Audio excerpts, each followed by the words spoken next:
Bem-vindos ao Parlamento. No programa de hoje vamos falar do novo modelo do subsídio social de mobilidade. O Governo da República apresentou, já no início deste ano, um novo modelo que mantinha o teto dos 600 euros, mas que apresentava como novidade a obrigatoriedade da apresentação de declarações de não dívida às finanças e à segurança social. Esta situação desagradou todos os partidos, da direita à esquerda. Na Assembleia da República já foram mesmo anunciadas medidas de algumas iniciativas para alterar este modelo. E esta semana, aqui no plenário, o Governo Regional apresentou também uma anteproposta de lei. Entretanto, na passada quarta-feira, o Governo da República também emitiu um comunicado a dizer que suspendia até 31 de janeiro esta obrigatoriedade da apresentação destas declarações como forma de avaliação deste novo modelo. Este é o assunto que vamos discutir no programa de hoje e para debater este assunto trouxemos como convidados os deputados Carlos Silva, do Partido Socialista, João Bruto da Costa, do PSD, Pedro Pinto, do CDS e Francisco Lima, do Chega. Senhores deputados, muito boa noite, muito obrigado mais uma vez por aqui estarem. Deputado Francisco Lima, a reação do Chega a esta suspensão por 15 dias? Bom, começo a cumprimentar aqui o Roberto, os meus colegas de painel e os açorianos que nos estão a ouvir em casa e que estão extremamente preocupados. Nós nem sequer levamos muito a sério esta medida porque nós consideramos que é uma medida eleitoralista. Não podemos ignorar que estamos em plena campanha eleitoral e que o candidato da coligação está a diminuir, está a ficar cada dia que passa mais pequeno, em termos de sondagens. E, portanto, ninguém leva a sério isso. Isso é um governo que é uma vergonha e nós temos que recuperar aqui o passado, porque muitas vezes se recupera aqui o passado do Partido Socialista e é preciso ir buscar aqui o passado do Luís Montenegro, porque ele era o líder parlamentar de um governo que arranjou essa ferramenta do subsídio de mobilidade, que até 2015 não havia, e que claramente prejudicou, portanto não resultou, que era baixar as tarifas, porque havia concorrência, a abertura do mercado dos voos para os Açores, mas isso não resultou. Portanto, o pai da criatura é Luís Montenegro. E o governo, na altura, do Passos Coelho. E, portanto, ele é um desrespeito total. Portanto, já houve aqui um voto de protesto que foi aprovado por unanimidade, os partidos todos já tentaram fazer a sua parte com propostas, só aqui do Chega tem 4, agora o PS e o Chega, a nível da Assembleia da República, têm um pré-entendimento para revogar esta palhaçada dessas portarias, e o que andamos aqui é que a adiar até 31 de janeiro. Porque não há coragem para assumir que é um erro, porque querem transformar os Açores e os açorianos isto numa espécie de Alcatraz. Portanto, porque quando isto vem muito naquela lógica do governo de Passos Coelho, o Luís Montenegro era o líder parlamentar, volta a ir buscar o passado, que é quase aquela do privilégio, porque os açorianos estão a viver acima das suas possibilidades. Porque têm que se deslocar para o continente, vão passear, provavelmente, e há ali uns ministros que são altamente centralistas e arrogantes, começando pelo Luís Montenegro e pelo Miguel Pinto de Luz, que é um ministro que nem sequer aparece nas comissões, que avisa que, por exemplo, aqui o caso do Parlamento Regional já foi desrespeitado várias vezes, que avisa mesmo na véspera que não aparece e deixa todo o staff pendurado, os próprios deputados regionais, portanto não tem o mínimo de respeito pelos Açores. E, na altura que o mundo está, era importante qualquer dia mandar para lá o mapa dos Açores, onde é que fica entre o continente e os Estados Unidos da América, para darem importância e valorizarem o que é o nosso território, a nossa localização geoestratégica, porque parece que os Açores para a República é um caderno de encargos pesado, que é muito pesado, é um grande prejuízo, e depois, quando vamos ver a realidade, a CP, a Metro de Porto e a Carris têm uma dívida acumulada, desde a dívida perdoada à dívida que existe, superior às dívidas da região autónoma dos Açores e da Madeira. O que é que então os açorianos têm a dizer sobre isso? Quantas vezes os açorianos andaram na Carris, no Metro de Porto, mas também pagam com os seus impostos? E, portanto, isto é tudo uma lógica. Foi essa lógica que em 2015 também prejudicou os açorianos com a questão do IVA, da captação do IVA, portanto, que também foi considerado um privilégio e penaliza as regiões, e é um governo altamente arrogante. E o que é que a gente vê também aqui? Veja Manuel Bolieiro demasiado calado. Reconhece que a coligação, em termos de partido, tem feito o possível. Aliás, aprovou por unanimidade aqui um voto de protesto com essa questão, porque foi uma vergonha o que foi feito já o ano passado, que foi sem ouvir o Parlamento Regional, e o Ministro esteve na Comissão de Economia e disse que nenhum açoriano ia ser prejudicado com a questão do teto, e depois aparece o teto de 600 euros. E, portanto, mentiu. Miguel Pinto Luz mentiu e enganou o próprio, portanto, os seus colegas do partido aqui, que reconheceram que foram enganados e aprovaram um voto de protesto. E agora é umas atrás da outra, porque, entretanto, a gente tem mais de 6 mil açorianos. Há 15 mil açorianos que têm dívidas fiscais.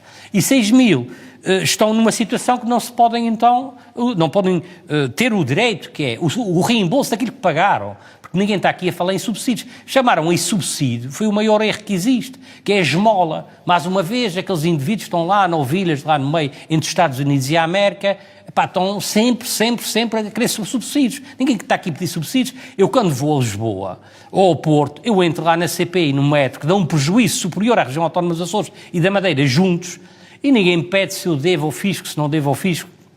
Ninguém pede, e aquilo está altamente subsidiado. Aquilo dá prejuízo, um prejuízo muito maior que o subsídio de mobilidade. E depois também temos o governo de António Costa, que disse em 2019 que isso era um subsídio absurdo e ridículo, que era para acabar. Depois o PS, na altura, a nível Açores, também tinha algum peso político e reverteu, e aquilo não chegou a lado nenhum. E, portanto, tudo isso ficou mal estruturado, porque a nossa lógica, em termos de partido, chega os açorianos não querem saber dessas burocracias. Querem é pagar os 134 euros, os 99 euros e depois o resto, o Estado que trate da maneira que quiser e as companhias aéreas, que é o que funcionou até 2015. E que o governo de Luís Montenegro, com o Passos Coelho, é que acabou, é que é o culpado. Certo. Sr. Deputado Francisco Lima, estas duas questões numa só.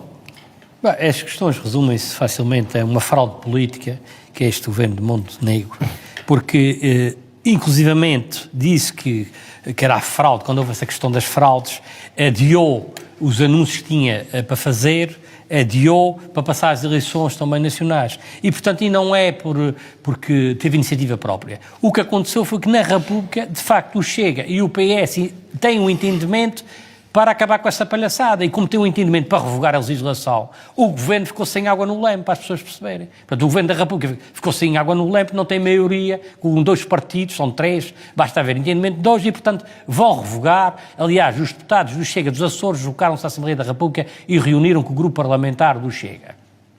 Por acaso o PS apresentou logo, na altura que estávamos lá, uma proposta que nós fomos consultados naturalmente pelo Chega Nacional e dissemos, pronto, se é para resolver um problema, não interessa se até podia ser o Bloco de Esquerda, nesse caso foi o PS, que é relevante no sentido em que constitui uma maioria. E, portanto, agora é uma fraude, está aqui a dizer que o Governo vai ser obrigado, porque na Assembleia da República não vale a pena de propostas aqui, estamos a perder muito tempo. É na Assembleia da República o sítio certo para resolver esse problema. E vai ser resolvido porque já há 2 partidos que têm entendimento. Nós fizemos a nossa, digamos, magistratura de influência junto dos nossos colegas, que o centralismo existe em todos os partidos e nós temos que ir lá às vezes fazer uma explicação e por vezes um desenho, vamos o mapa da Terra convém levar, a distância Estados Unidos, a Europa, a NATO, a gente leva a base das lajes, a gente leva tudo para explicar a eles uma coisa que eles nunca tivessem vindo cá aos Açores. E eles perceberam, até porque temos pessoas que têm uma ligação aqui à ilha, temos uma deputada aqui aos Açores e temos uma deputada nacional, como sabem.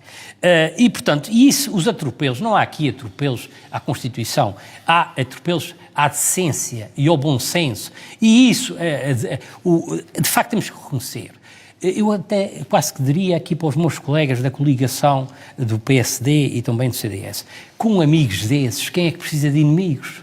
É que é um desrespeito total. Com a Foz Açores foi a mesma coisa. Não pagaram os vencimentos, teve que ser o governo regional a chegar-se à frente. Mas isso é sempre assim. Ou seja, ali o deputado Carlos Silva diz, será que é porque vão lá pedir muito, estão sempre a pedir, porque isso é assim, um filho está sempre a pedir, a aumentar a mesada, o pai depois não o quer ouvir com nada, quer tenha razão, quer não tenha razão, não sei se é isso, mas há aqui uma falta de autoridade, porque o Miguel Albuquerque disse, isto é uma medida absurda e inaceitável, e disse claramente. Chama Nobolieiro, não sei, a não ser que eu não tenho, porque às vezes não vejo muita televisão, não tenho tempo, mas eu não ouvi na comunicação social. Não foi contundente. O partido, de facto, aqui tem feito o seu trabalho. O Partido Social Democrata e também o CDS e o PPM têm feito o seu trabalho e tem havido aqui uma certa unanimidade na condenação ao Governo da República. Mas também, na própria República, os deputados nacionais dos Açores não os vejo dizer nada. Estão reféns também do sistema, estão coniventes com o sistema.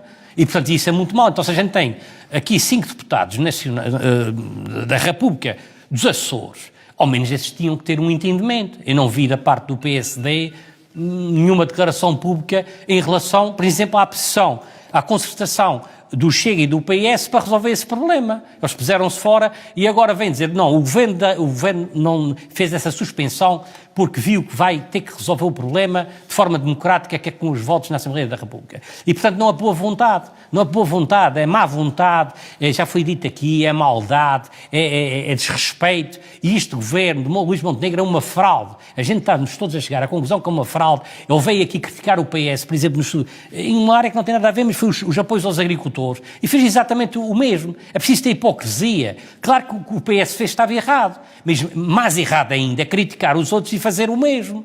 Então, se estava errado, então, quer dizer, ganhou votos criticando os outros. E depois chega lá, faz tábua rasa das suas promessas eleitorais e não faz nada. E, portanto, o velho Luís Montenegro tem um ódio especial aos Açores. Não sei o que é que ele encontrou. Aliás, quando foi ano eleitoral em 2024, ele foi para o Corvo.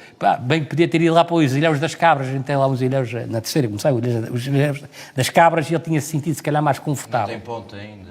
Não tem a ponte, mas poderá ter um dia, quem sabe, se Donald Trump ficar aqui e quiser tomar conta dos Açores, pode ter uma ponte ou uma estação espacial. Mas por enquanto não tem. E, portanto, ele tem um ódio especial. A gente sabe que o PSD já teve vários líderes e primeiros-ministros, como o Sr. Silva, o Cavaco Silva, com aquele célebre episódio da gravata preta do Mota Amaral. E, portanto, há aqui um ódio especial, eu não sei o que é que eles veem nos Açores e não olham para dentro da sua própria casa e veem as empresas públicas de transportes todas falidas e eles já põem lá dinheiro. Incluindo a TAP que está falida, que já meteram lá mais dinheiro do que a dívida dos Açores. Sim, senhor. Senhores deputados, muito obrigado mais uma vez por aqui estarem. Já escutámos o nosso tempo. Agradeço mais uma vez a vossa presença. Terminamos o programa de hoje. Já sabe que estamos de regresso na próxima semana. Até à continuação de uma ótima noite.